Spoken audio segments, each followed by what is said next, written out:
योगी सरकार उत्तर प्रदेश में गैर सरकारी मदरसों का सर्वे कराएगी। यूपी के मुख्यमंत्री योगी आदित्यनाथ के इस फैसले से असदुद्दीन ओवैसी नाराज हैं। उन्होंने इस कदम को मिनी एनआरसी करार दे दिया है। अब सवाल यह है कि मदरसों के सर्वे का फैसला ओवैसी को मुस्लिमों के खिलाफ क्यों लग रहा है? मदरसे पर आखिर योगी के दिमाग में चल क्या रहा है? इन सारे सवालों के जवाब आज देश हित में हम आपको आसान सरल भाषा में देने की कोशिश करेंगे। उत्तर प्रदेश की सरकार ने मदरसे पर सर्वे का कैलेंडर भी जारी कर दिया है और साथ ही समय सीमा भी तय कर दी गई है। तो 10 सितंबर तक सर्वे के लिए टीम गठित की जाएगी, यानी जिस टीम को मदरसे का सर्वे करना है वो टीम 10 सितंबर यानी अगले 9 दिनों में बना दी जाएगी। जिले के एडीएम के निर्देश पर ये सर्वे टीम जो है वो काम करेगी। इस टीम में जिले के एसडीएम, बेसिक शिक्षा अधिकारी और जिला अल्पसंख्यक अधिकारी होंगे। इन्हें सर्वे का काम 5 अक्टूबर तक पूरा करना होगा।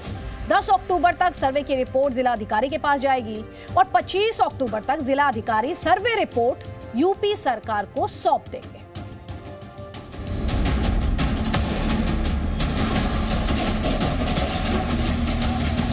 The second madrasa we have evicted because of the fact that those institutions were not running as madrasa but as a terrorist hub.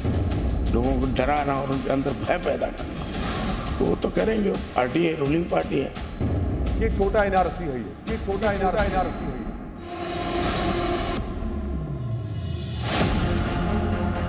Uttar Pradesh के मुख्यमंत्री योगी आदित्यनाथ ने मदरसों के सर्वे का फैसला ऐसे वक्त में लिया है जब असम की बीजेपी सरकार मदरसों पर लगातार बुलडोजर चला रही है। अगस्त के आखिरी दिन असम के बंगाई गांव के मरकाजुल मां आरिफ कारियाना मदरसे को बुलडोजर से जमींदोज कर दिया गया।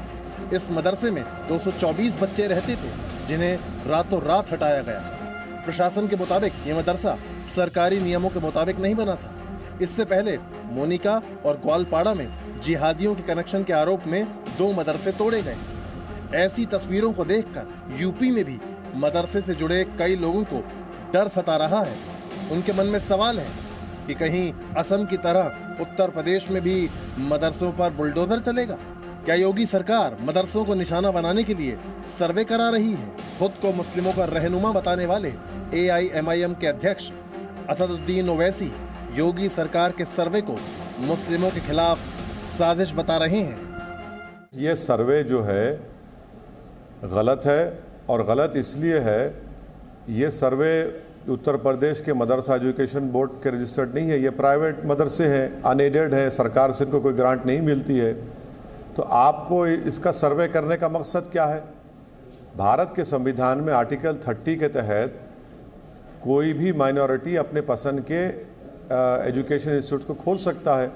आप उसमें क्यों मदाखलत करेंगे, इंटरफेयर करेंगे? आप ये सर्वे करके क्या जानना चाहते? भाई ये बताइए ना, आखिर क्या है? हमको तो जानना चाहिए कि आप क्यों सर्वे करना चाह रही हैं। आप ये सर्वे इसलिए करना चाह रहे हैं क्योंकि आप वहाँ पर उसको मुसलमानों को हैरास करेंगे, और आपको राइट क्या है सर्वे करने का, वो पूछने का जाकर कितने लोग हैं। और ये सर्वे ये जो मदरसे हैं मैडम, ये उत्तर प्रदेश में छुपे हुए नहीं है, खुलेआम चल रहे हैं।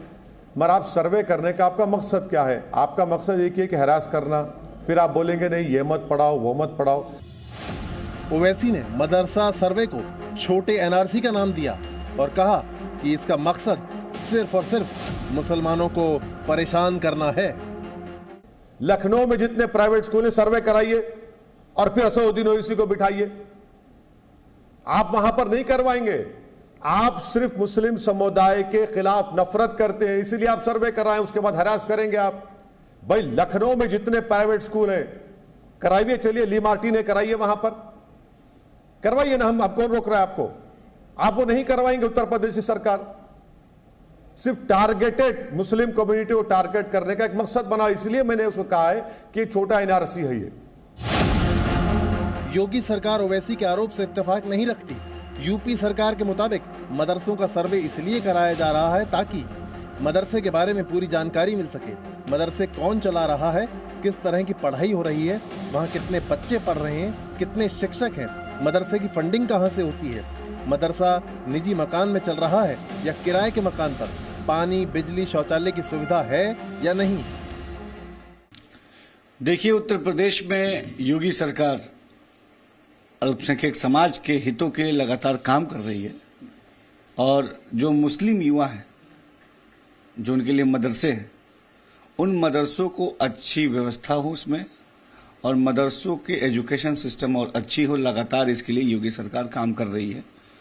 उसी दिशा में हमने कल एक आदेश जारी किया है कि जो अलग अलग जनपदों में ऐसे मदरसे हैं जो गैर मान्यता प्राप्त हैं, उनका सर्वे होगा और हम एक सर्वे रिपोर्ट बना रहे हैं कि ऐसे कोई कितने मदरसे हैं टोटल हमारे प्रदेश में जो मान्यता प्राप्त नहीं है, उसमें कितने स्टूडेंट्स पढ़ रहे हैं, कब से पढ़ाया जा रहा है, कब से वो स्थापित हैं। और इस सर्वे का मकसद ये है कि हमें ये जानकारी हो कि गैर मान्यता प्राप्त मदरसे कितने उत्तर प्रदेश में चल रहे हैं। साल 2018-19 की एक रिपोर्ट के मुताबिक भारत में सबसे ज्यादा मदरसे उत्तर प्रदेश में हैं। यहाँ 11,621 मदरसे मान्यता प्राप्त हैं और 2,907 मदरसे गैर मान्यता प्राप्त। सरकार का दावा है कि सर्वे के जरिए मदरसों को लेकर अपडेटेड आंकड़ा मिलेगा और मुस्लिम छात्रों को बेहतर शिक्षा मिलेगी। ये सर्वे की जरूरत नहीं है। नंबर 1, इस सर्वे के जरिए आप एक पैगाम देना चाहते हैं कि मुसलमान बैकवर्ड इसलिए क्योंकि वो मुसलमान और उसका दीन इस्लाम है, जो झूठ है। आप इस सर्वे के जरिए बताना, कंट्रोल करना चाह रहे हैं मदरसे को। मेरा बुनियादी सवाल योगी आदित्यनाथ से है कि आप उत्तर प्रदेश की जनता को बताओ कि आपने अपने 5 साल के शासन में जो मदरसे आपकी गवर्नमेंट में रजिस्टर्ड है, आपने, क्या यह बात सच नहीं है कि आपने सिर्फ 5 महीने की तनख्वाह दी? क्यों नहीं दी तनख्वाह? आपने दूसरे जो देना था चाहिए था आपको, आप उनकी तनख्वाह नहीं दे पा रहे और आप आकर ये सर्वे कर रहे हैं। मदरसों में सर्वे को लेकर अगर आपके मन में कोई भ्रम है तो आपको उत्तर प्रदेश मदरसा बोर्ड के चेयरमैन डॉक्टर इफ्तिखार अहमद जावेद की बात ध्यान से सुननी चाहिए। मान्यता न होने से वो क्लैरिटी नहीं हो पा रही है कि कौन से मदरसे किस रूप में काम कर रहे हैं। हम चाहते थे और इसलिए हमने बोर्ड में प्रस्ताव लाया, बोर्ड ने उसको फैसला करके शासन को भेजा कि इन मदरसों के जो मान्यता प्राप्त मदरसे नहीं हैं, वो मान्यता चाहते हैं। हमारे ऊपर भी दबाव है कि आप मान्यता शुरू करिए, तो हम चाहते हैं कि उनकी एक तादाद, उनकी एक संख्या हमें एक्चुअल रूप में मालूम हो जाए। बरेली के उलेमाओं ने भी योगी सरकार के इस फैसले का स्वागत किया है। की पहल ये अच्छी पहल है। अगर उनमें क्या नाम, उनको मॉडिफाई करके उनमें दूसरे सब्जेक्ट इंग्लिश और मैथमेटिक्स वगैरह, साइंस वगैरह, ये सारे सब्जेक्ट पढ़ाए जाएंगे तो और अच्छा रहेगा, हमारे बच्चे और तरक्की करेंगे। एक तरफ असीउद्दीन जैसे उलेमा हैं जो मदरसों के सरकारी सर्वे का समर्थन करते हैं, तो दूसरी ओर असदुद्दीन ओवैसी जैसे नेता हैं जो कहते हैं कि मदरसों का सर्वे कराना मुसलमानों को टारगेट करना है। अब आपको तय करना है कि किसकी बात पर यकीन करें। बरेली से अजय कश्यप और हैदराबाद से प्रसाद भोसेकर के साथ ब्यूरो रिपोर्ट, जी मीडिया। तो हमारी इस रिपोर्ट में असदुद्दीन ओवैसी के बयान को अगर आपने ध्यान से सुना हो तो वो आर्टिकल 30 का जिक्र कर रहे थे। उनका दावा है कि अगर सरकार गैर सरकारी मदरसों को निशाना बनाने की कोशिश करती है तो वो आर्टिकल यानी अनुच्छेद 30 की वजह से नाकाम हो जाएगी। अब आपके लिए समझना जरूरी है कि आर्टिकल 30 कहता क्या है। तो आर्टिकल 30 के तहत अल्पसंख्यक समुदाय खुद शैक्षणिक संस्थान शुरू कर सकता है और संचालित भी कर सकता है। धर्म और भाषा के आधार पर उसे ऐसा करने का अधिकार हासिल है। आर्टिकल 30 अल्पसंख्यक समुदाय को यह अधिकार देता है कि वो अपने बच्चों को अपनी भाषा में पढ़ा सके और राज्य सरकार अल्पसंख्यक शिक्षण संस्थानों को मदद देने में भेदभाव नहीं करेगी। लेकिन हमें इस बात का भी ध्यान रखना चाहिए कि किसी शिक्षण संस्थान में तालीम के नाम पर देश विरोधी गतिविधियां नहीं की जा सकती, क्योंकि हमारे देश में कई मदरसों पर जिहाद की ट्रेनिंग देने के आरोप लगे हैं।